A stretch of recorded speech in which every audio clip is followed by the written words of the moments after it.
about to leave, already packing. Come with me, I'm not really asking. We'll get away to a place where we don't know. About to see the world in action, what we can be, life with no distractions. We'll get away, this is what we waited for. Take my hand, we'll make it somehow. We can't miss out. I'm done living life with the lights out, die with my own doubts. Be free with me. Let's go, let's be free with me.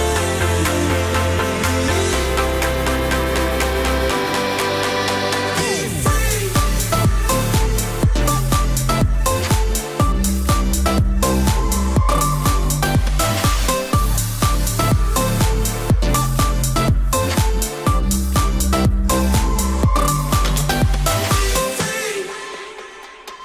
Not looking back, eyes on the freeway, Bonnie and Clyde, a classic cliche. We're on the run, this is what we waited for.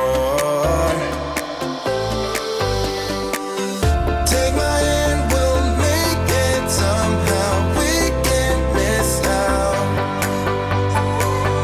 I'm done living life with the lights out, die with my own doubts.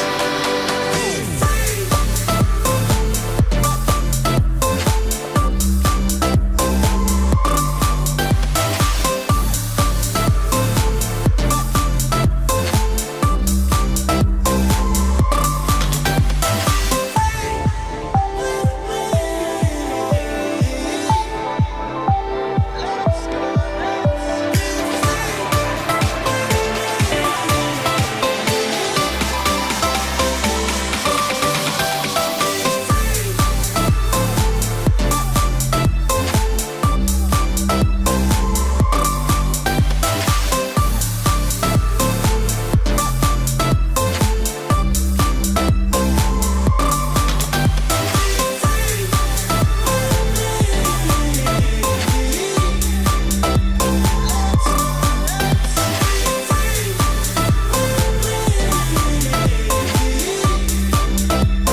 Good afternoon. Welcome, it's John here from Tutor2You HQ. Welcome to this, our first GCSE History live stream session of the year. We've got a few of these lined up and coming to you very, very soon. So we'll talk a little bit more about what other sessions we've got ready for you. If you're joining us live, and I can see from our little counter below that we've got a few already with us, a very, very warm welcome. If you're watching this on replay, also a massive welcome. We know hundreds and thousands of people watch these in replay at a later time. I'm joined tonight by two of our most popular and experienced presenters. I've got Duncan on the right-hand side of the screen. Hello. And I've got Rocky in the middle. Welcome both. Hello. How are you? Hi. I'm good. How are you both? Very well, thanks. thank you. Oh, that's good. That's good. That's good. Okay, if you've not joined one of our live stream sessions before, then what we've got is 30 minutes of fast-paced activities for you that Rocky and Duncan are going to present. We would love you to get involved, and we'd love you to help and support us with some of your own responses. If you're watching this on YouTube then, and you're watching live, you can do so by joining in with the chat. Just before you do that, though, make sure that you click on the subscribe button, and that will give you permission to actually participate with your suggestions. We will have, like I say, about 30 minutes of really fast-paced stuff. We're talking about Germany in 1918, so over 100 years ago, but plenty was going on at the time. Okay, are we ready, guys? Are we ready for our first question? Absolutely. I'll hand it over to you both then. Here we go. Thanks very much, Johnny. So we're going to start with some true or false questions. So it's really easy in the chat window to engage with this. You just type T or F Is it true or false? We've got some questions about Germany in 1918. So, first off, 2 million German soldiers died in the war. Is that true or is it false? Any thoughts? We've got some answers coming in straight away. Paige says it's true. Should we wait for a couple more answers, or shall we have a look at the answer? Yeah, absolutely right. Well done. It is indeed true. Next one. Approximately 500,000 Germans died of food shortages as a consequence of the war. True or false? T or F? Anyone coming in with a suggestion for that one? See a couple of answers. Oh, Paige has come in as well. She's doing very well, and she suggested what the right answer might be, which is very impressive. So, shall we have a look? Yeah, it's false. Well done, Paige. Yeah, it was 750,000. You should be doing my job, Paige. Well done. I think it's essentially it was due to British naval blockade, which ensured food shortages, which obviously meant when Germans, when the war did end and Germany were facing a crisis, that just sort of added insult to injury and had a big impact on sort of how Germans identified with themselves and sort of how they were going to manage the post-war crisis. But well done, Paige. Great stuff. Very good. German debt reached 150 billion marks by the end of the war, which had gone up from 50 billion at the start of the war. Is that true or is it false?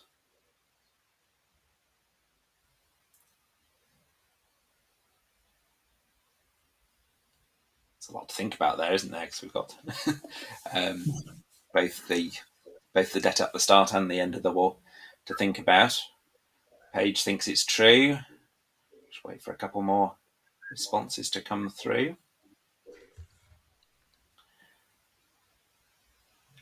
Shall we have a look? Well done. Yeah, it is indeed true. That's a massive increase, isn't it? Tripled in that relatively short time. Okay, next one. The Kaiser went into exile in Austria. Is that true or false?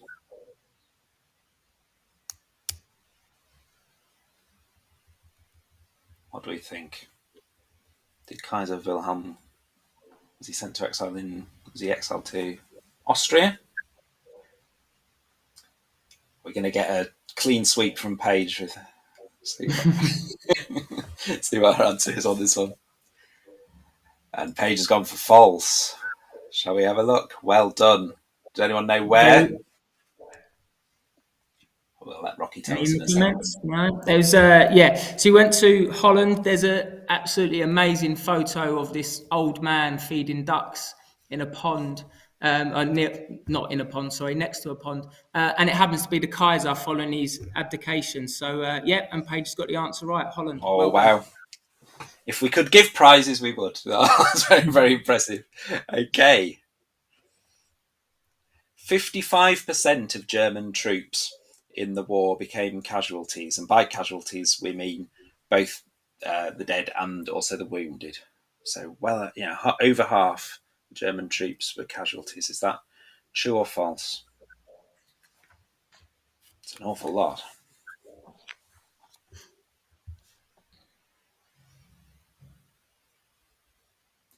Just wait for an answer to come in for that one, or a few answers.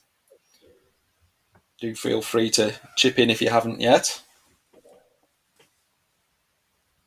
What do we reckon? True or false?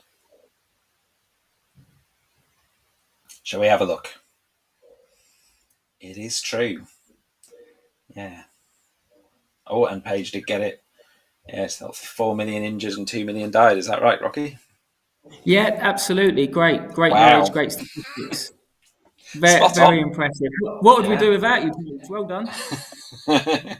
Okay, so I think that's we've got through the true or false questions there with some fantastic responses there.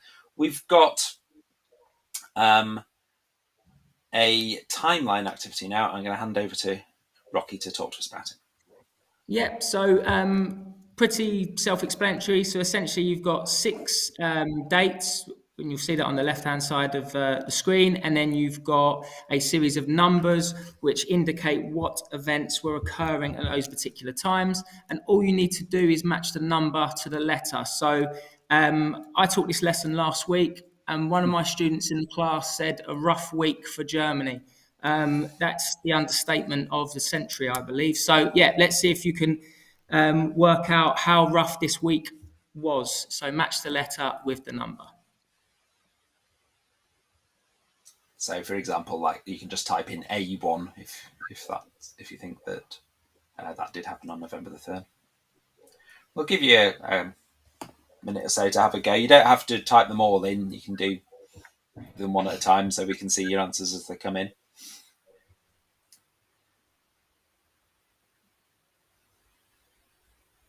See how they do.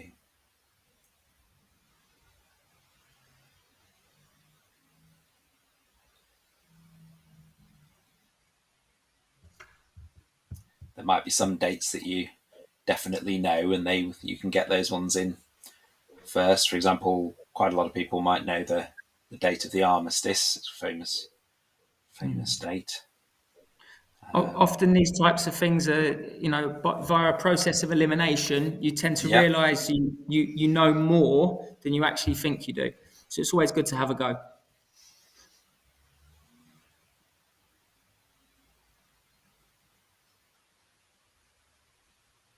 You might want to think about also, if you read these events carefully, there's a slight escalation in sort of tension and a sense of crisis here. So that might help you piece together some of these. So Joe suggested November the 3rd for the armistice. We'll see in a little bit. You might think about when we have Armistice Day here. At pages said 11th of November for armistice. So we see if we can work around when some of the others might be. If you know kind of roughly what order things happened in.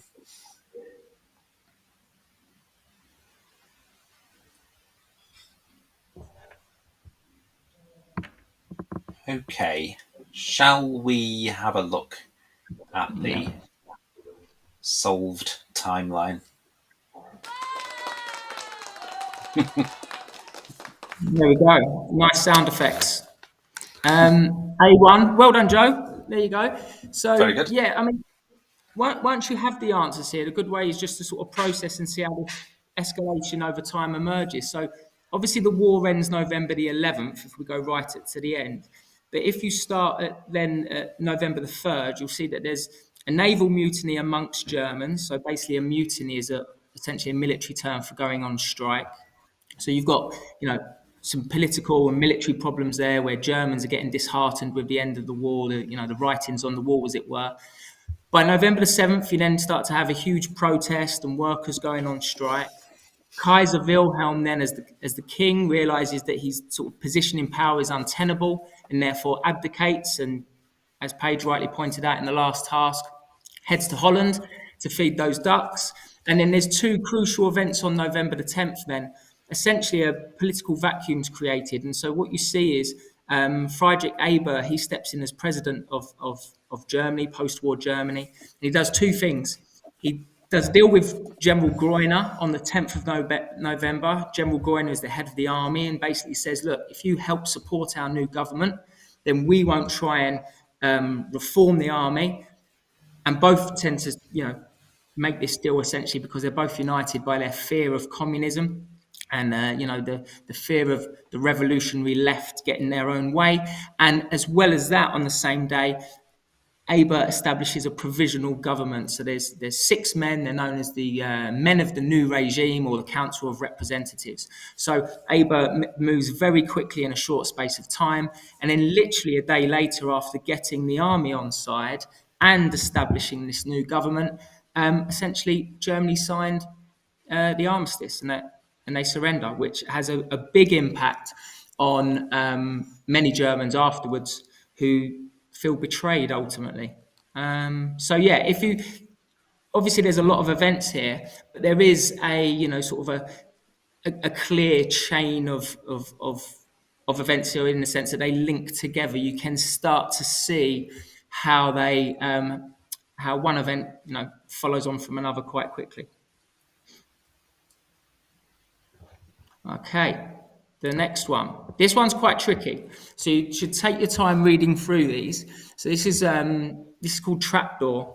Now, obviously, you've got 9 potential answers in front of you, and you need to think about which of the following decisions did Friedrich Ebert make to ensure the temporary system ran as smoothly as possible. So I gave you a few hints there, actually, when we went through the timeline, but it's always good to reinforce it.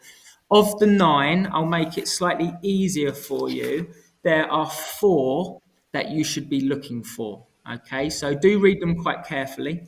All are potentially plausible, but there's 4 that we're looking for. And to give us the answer, for the live audience, to give us the answer, you can just do essentially the grid reference, if you like, so kind of A1 or B3 or whatever, just to tell us which ones you think might well be right. Okay, so we need to give you a little bit of time to read these, but if you spot one you think's true, then get it in there. You don't have to wait till you've read them all.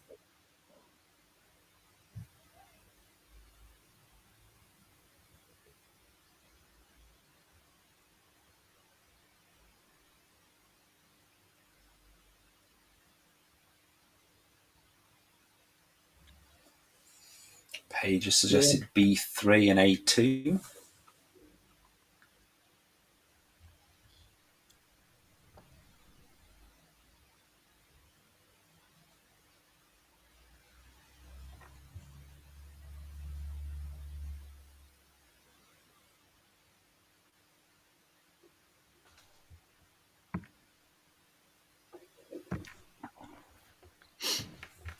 Give you another 30 seconds or so, just to see if you've got any other suggestions. It is a tricky one. Suggestion may be A1 and possibly B3. So we've had 2 votes for B3, so that's...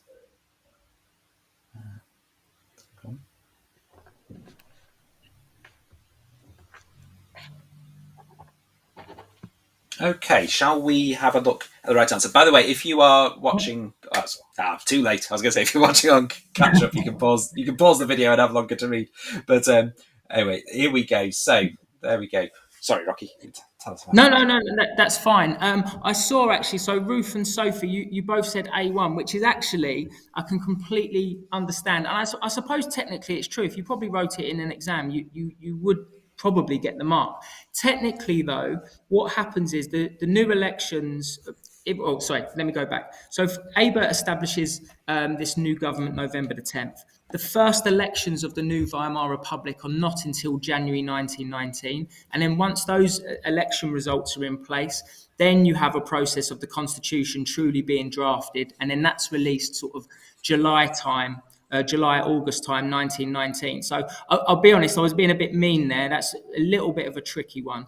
But as I say, you'd probably get the mark anyway. I think an examiner would give you the benefit of the doubt there. But what we were after was C1, A2, B2, and B3. So Ebert obviously has real difficulties, bearing in mind Germany's lost the war, the Kaiser's abdicated, there's this breakdown of order, and everybody's extremely nervous about the potential threat of the communists.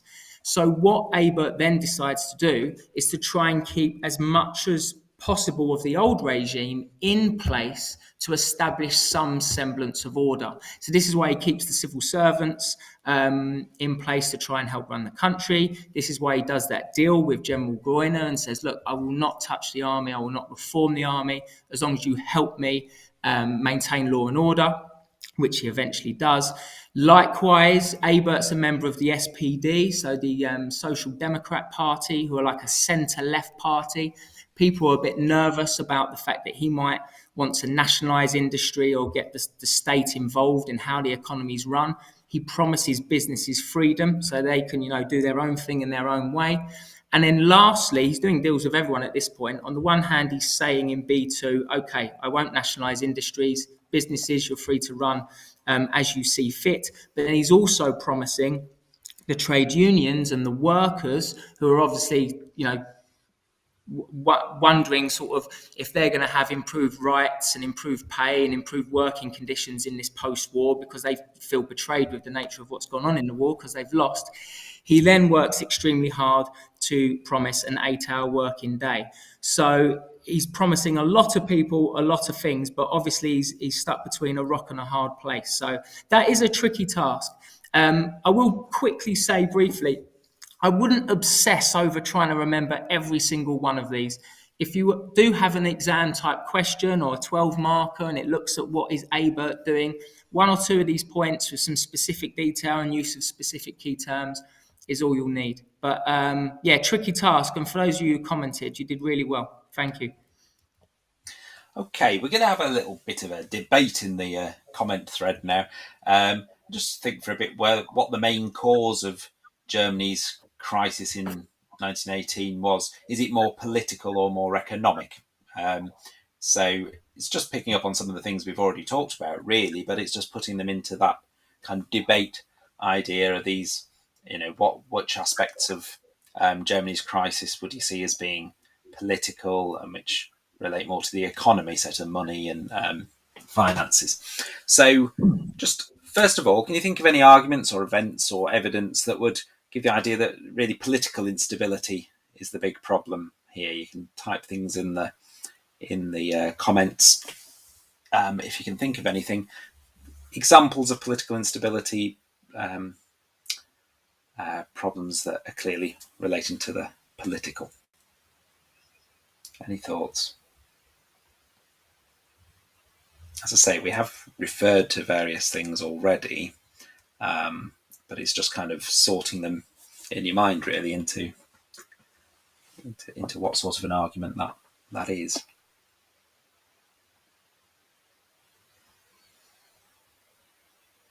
few suggestions coming in. Keep them coming. Any examples of political instability in Germany in 1918? Shall we have a look? So there were protests, strikes and mutinies all over Germany. And there was this political vacuum following the abdication of the Kaiser. You've got this problem, if you like, that you have to fill this political vacuum. We've got other suggestions here, trying to get rid of the privileges of the upper class. So you've got this period. Sophie's talking about the idea of the Republic. Obviously, there's the issues about the sort of threat of communism and fear of communism and all that kind of thing. Anything else you'd add, Rocky, before we look at more economic side? No, I think that's it, really.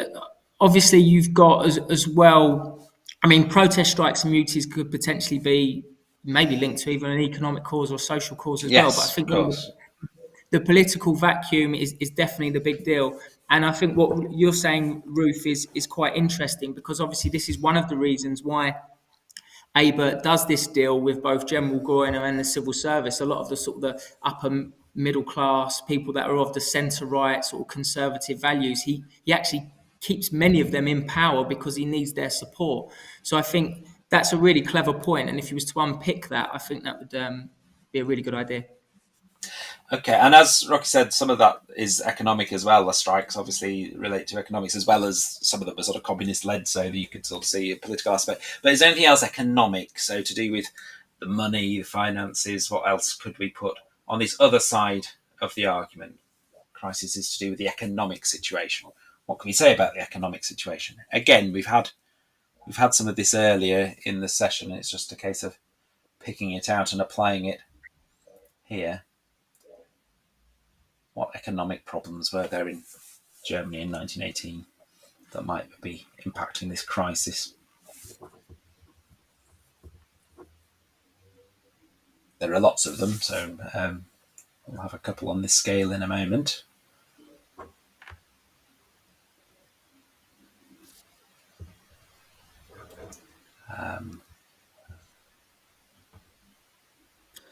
Might want to think also about just the immediate context of the end of World War One, rather than sort of the opening bit of Germany. What does this new regime inherit? That's often a good way of sort of being aware of economic problems and the context that they're facing. Okay, so Sophie's talked about lack of resources and money after the war. Absolutely, the wars cost a lot of money. Shall we have a look on the scale? So there's this massive debt, isn't there, that we talked about in the true and false question, 150 billion marks of debt. So that's not a good place to start. Reese talked about hyperinflation, as she said that's a bit later, but it's the sort of source of it is here. 750,000 died of food shortages because of the naval blockade. Again, we've talked about that earlier, but if you think about the start as a starting point for economic recovery, this is very problematic. Anything else you'd add, Rocky? I would just say as well, I mean, some of these you can be quite, you can link different points together. So you could say one economic problem is the fact that we know, and this is one of the reasons we did the true and false earlier, we know that you've got 55% casualty rate, you've got 2 million that have died, 4 million injured. Trying to replace such a depleted workforce really has a big impact on Germany's economic recovery, which then ties in, Ruth, in part with what you said about sort of hyperinflation coming in 1923, and you talk about reparations. Obviously, that's declared a little bit later after the Treaty of Versailles, but it's all all these issues are sort of more than the sum of their parts, if you like. So definitely, what's inherited from World War I has an impact there. But yeah, some good ideas here.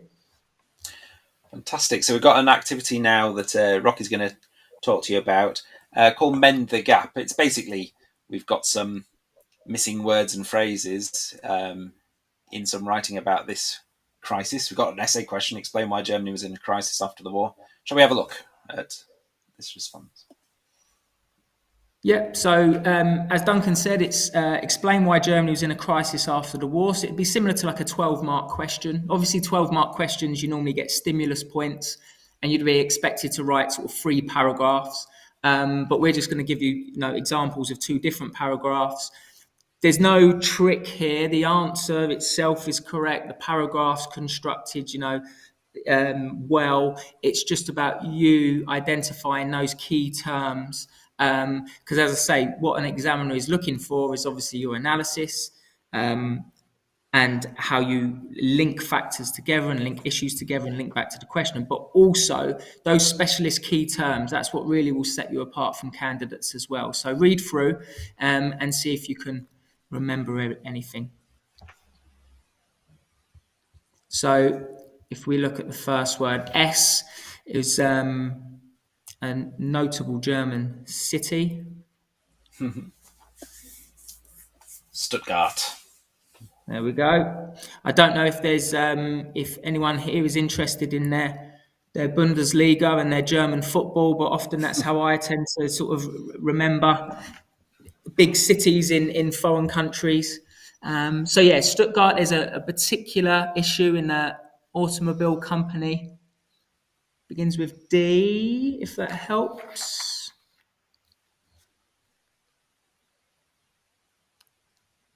Okay, obviously this is quite a tricky one. It is tricky, yeah. Just if people have had learnt it. Yeah, yes. Daimler. Daimler. Got it. Well done. Oh, wow. Very good. Very impressive. So the where next did one soldiers refuse? Sorry. Yeah. No, sorry, please do. I was going to say, where did the soldiers refuse to control people rioting in the streets? Any suggestions? Probably more than one possible place, but which one do you think? Yeah. We've got some suggestions. There's one in particular. Now, there's 2 notable places in Germany that begin with H. It's not the one that the Beatles did very well in the early 60s. Oh, that was the one I was going for with your H clue. Shall we have a look? Yeah, Hanover. Okay, on November the 7th, in somewhere beginning with M, workers went on strike and protested in the street. Now, if you remember from the timeline task, that's the answer. So this is one of the reasons we want to try and reinforce a lot of this content, but in different ways, just to make sure it's embedded. think beer festivals. Absolutely. Yeah, the Oktoberfest. Yeah, or football again. Yeah. Yeah. Shall we have a look? Yeah. It is Munich. Does anyone know the name of the communist who was leading the strikes? Yeah, everybody's kind of Munich. Yeah, well done. I know the name of the communist. Kurt somebody. Don't worry if you haven't, but it's good stuff to read up and check because it'd be good to be able to include these facts in an answer. Shall we see who our communist is as well? Kurt Eisner. Okay, we've got one more paragraph from this essay.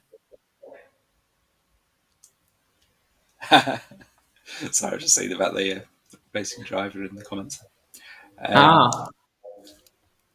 That's not my sport. I'm not sure. Is that correct? I don't think there's an Eisner. I think that's Schumacher, is it? Anyway, Yeah. we'll move moving on. So It's my uncle's. we've got a few more gaps to come in here. Maybe I think we might have more answers for this one coming through. Yeah, this one's less tricky. Oh, Kurt Schumacher. Oh, well done, Ruth. Yeah, Kurt Schumacher. So, ensuing defeat during the war also created a huge political vacuum that had to be filled. The forced abdication of the... That's very, very easy. Oh, well done, Sophie. I dare I say easy, only because they're all easy if you know them, aren't they? But that's it. And then the next one's the Kaiser's Chancellor. That's relatively tricky. Although, if you I don't know if students have started this module yet. You probably have. Within the first few pages of the textbook, I assure you, it is in there. And Duncan's helpfully spaced out. Yeah, you could work it out like a hangman thing if you want to. You could try and work out the letters. It's always handy with a German name. If there's 3 letters in the middle, there's a good chance it's von. Yes, absolutely. Yeah. Or if it's French, it's de. Yeah, absolutely. Shall we have a look? Yeah. There we go.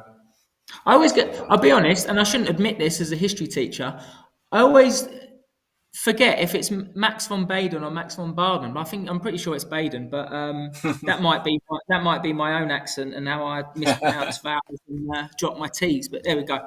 But yeah, so Max von Baden, he abdicates alongside the Kaiser. So that's why again there's this rush to fill in the positions by these SPD politicians. We've mentioned the answer on the first line. So a situation developed where many people were fearful of a particular type of revolution.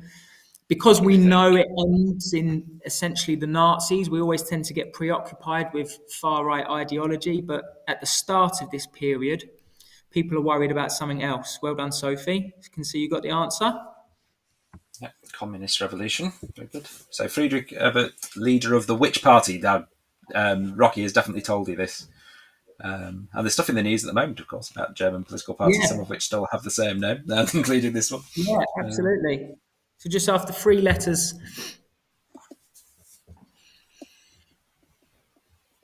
What was the German party called? 3 letters. It's then just trying to get them in the right order, isn't it? Because you'd think they'd be the other way around because of what it means. But well done, Sophie. Well, very good. SPD, the Social Democrats. Yeah.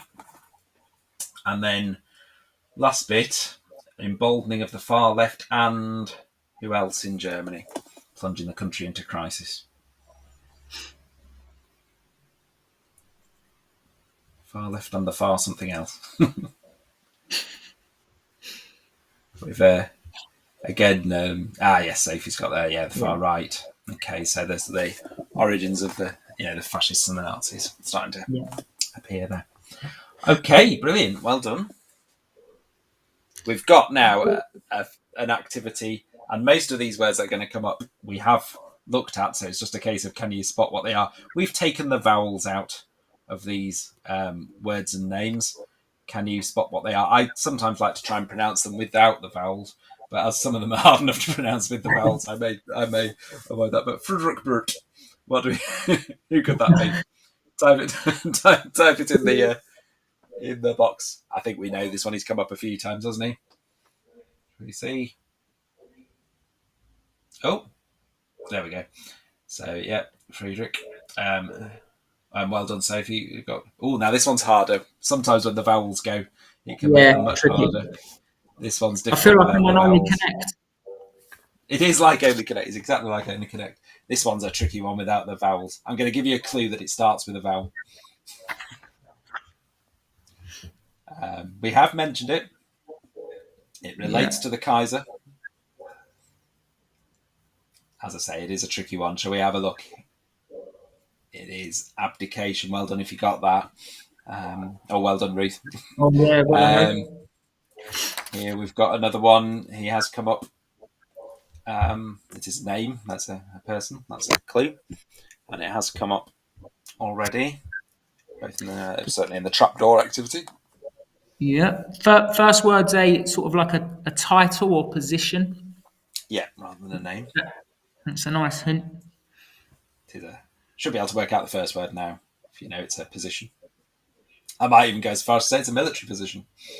It's General somebody. Shall we have a look? Yeah, it's General Gröner. Yeah, okay. Next one. Oh, we should get this one. Yeah, this is it. It's a Suckle Democrat. What do you think? I'm glad this is your round. Me too, Elijah. Anyone? Yes, well done, Sophie. It's Social Democrat Party. Social Democratic Party. Well done. This one, I think it's the last one.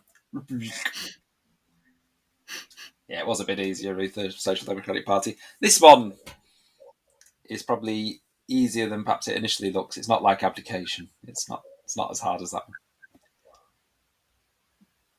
I'll say the link to it is we know that the Kaiser has abdicated. Well done, Sophie. Yes, it's Republic. Very good. Well done. Okay, I'm going to hand back to Rocky. Talk us through these quiz questions at the end here. So you're going to get 6 questions, and as you answer the questions, it's going to reveal a little bit of a picture, and so there's an extra question of who's the picture of. Okay. Yep, there we go. So, first question. What was the name of the SPD politician who addressed the Berlin crowd to inform them of the Kaiser's abdication? So that's a tricky one, but there's this, again, it's a brilliant image of once the people hear of the Kaiser's abdication, they essentially descend upon the Reichstag, on the parliament. They're desperate to hear of, what's happening, what are the next steps. And essentially this guy, he's not Ebert, however, basically is hanging out of the window and trying to talk to the people and, reason with them and explain what's going to happen. So if you get this man, I'll be very impressed. And then obviously once we give you the answer, the square will be revealed and it will reveal a picture. Try and think out as well. I was going to say, it's another difficult to pronounce German name, isn't it? Yeah. Shall we have a look? Should we see what the answer is? Philipp Scheidemann, I think. I'm not very good at my German pronunciations either, but something like that. Yeah. Okay. Should we say, that doesn't help us much with the picture, does it? Well, if anyone gets what the pictures are from that, I'll be hugely impressed. Yeah. So this one's, well, dare I say, nice and easy. We've obviously covered this one earlier. We've covered it a couple of times, actually. But you might want to think about armistice is essentially peace, the end of the war. And we want to be thinking about when... Oh, here we go. I couldn't even finish my sentence, Sophie. You already got the answer in. Well done. 11th of November. Well done. Okay, is this bit of picture going to help us at all? Yeah. Still quite tricky. It could be a picture of the night sky. Now it looks like a bit of a wall or something. Anyway, next one. Yeah. So, what term did many Germans use to describe the armistice, and subsequent Treaty of Versailles? So, obviously, the Treaty of Versailles is not till 1919. No. The armistice, though, as we know, is signed November the 11th, 1918. But both the armistice and the Treaty of Versailles get sort of grouped together, and the Germans label both actions as something in particular. It links to a common phrase used when you feel a sense of betrayal. If you could get the So, German, I'd be so yeah, well, impressed. be very impressed if you put it in German, but you might know the English phrase. I reckon this picture is going to be the crucial picture as well. I'm hoping there's going to be a head behind there. Any suggestions? It is a phrase you will have heard. Certainly the English phrase. Shall we have a look? Yeah. Okay, the stab in the back. How do you pronounce that then? Dolstos? Yeah, the Dolst. Well, I say the Dolstos. Yes. So the stab in the back myth. The idea that Germans were portrayed by these by the new politicians, the new men of the new regime who signed the armistice, and certainly further down the line, this stab in the back myth and the Dolstos. It's definitely played upon by the Nazis and Hitler. Yeah. I think the next question is just going to be, were you paying attention 30 seconds ago? What year was the Treaty of Versailles? Yeah, I'm getting a bit trigger happy here. It's all right. Oh, we've got the picture of the face now, haven't we? This might help. Who is this? Yeah. I think the hat is potentially misleading, but the moustache might help. Yeah. So we've got... You can come in with a guess for the picture or for the answer to the question. Oh, Sophie's come in with the answer for the question. Well done, Sophie. Any ideas as to who the person may be? We've mentioned quite a few characters today.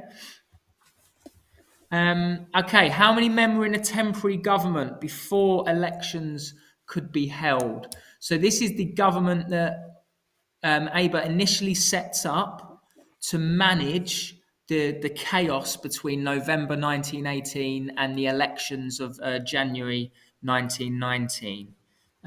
So yeah, you want to be thinking about how many men. It's not many.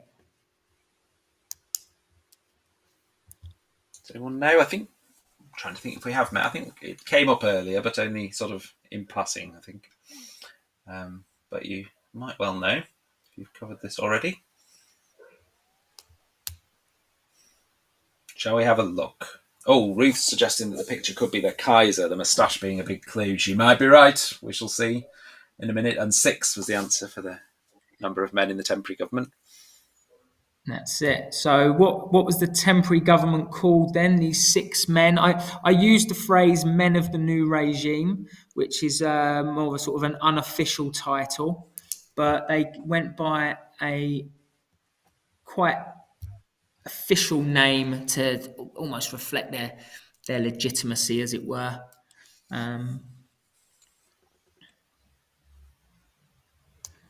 Very, very important as well. If you want to think about this new government, they're trying to create democracy. Eventually, that's their sort of short-term goal, medium-term goal. So you might want to think about a word associated with democracy and democratic government. Shall we have a look? Council of People's Representatives, and that idea that they're representative, even though they weren't elected, were they, these 6? No. Sophie was suggesting about the Weimar Constitution. We'll talk about that in a future session. That comes a little later. So Ruth suggested this picture was the Kaiser. I thought the moustache was a big clue. I think some of the medals might help as clues as well. It was indeed Kaiser Wilhelm II. Fantastic. Thanks everyone for joining in. Some really good contributions there. If you want some extra support from Tutor to You, you can use your smartphone to click on that QR code there and it'll take you to tutor2.net, where there's loads of study notes and support for history. We do also have a range of activities both for this resources both for this topic and for others. So there's a revision guide for this topic, and then there's also an excellent exam buster for early Elizabethan England if you do that one, and lots of other things to have a look on there too. Okay, thank you very much. Wow, fantastic! Really, really fascinating stuff. You mentioned before about what's going on at the moment in Germany, Duncan, and we tend to think of Germany as quite a politically stable country these days, don't we? These days. But back then, what was your phrase, Rocky? They had a rough week, a tough week. I stole that from my student last week, who, she described it as a rough week, which I thought was brilliant. Yeah, we tend to think of a rough week when there's a shortage of toilet rolls, don't we? But the Germans do it properly, don't they? Brilliant, thank you. And thanks so much to everybody who took part in that live stream. Big thanks to Paige, got 5 out of 5 on the true or false session questions. Fantastic. Brilliant stuff. Thanks also to some of the wonderful answers from Sophie and Ruth as well. If you've enjoyed today's session, and I hope you have, please click on the little thumbs up button. That tells YouTube that this is the right kind of content for those students who are trying to get the best grade that they possibly can in GCSE History, and helps us get our name out there a little bit more.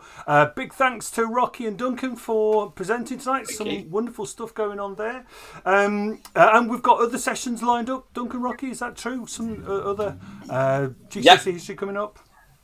Yeah, we're going to carry on through a few more key topics to do with Germany for this German unit. So do please join us again. Brilliant. Yes. Yeah. Keep an eye out. Now you've subscribed. You should get the thing to tell you when we're back. But this time next week. Yeah. Excellent stuff. Thanks again to Rocky and to Duncan. Thanks to everybody who took part, and we will see you on the next session. Goodbye, everybody. Take care. Bye.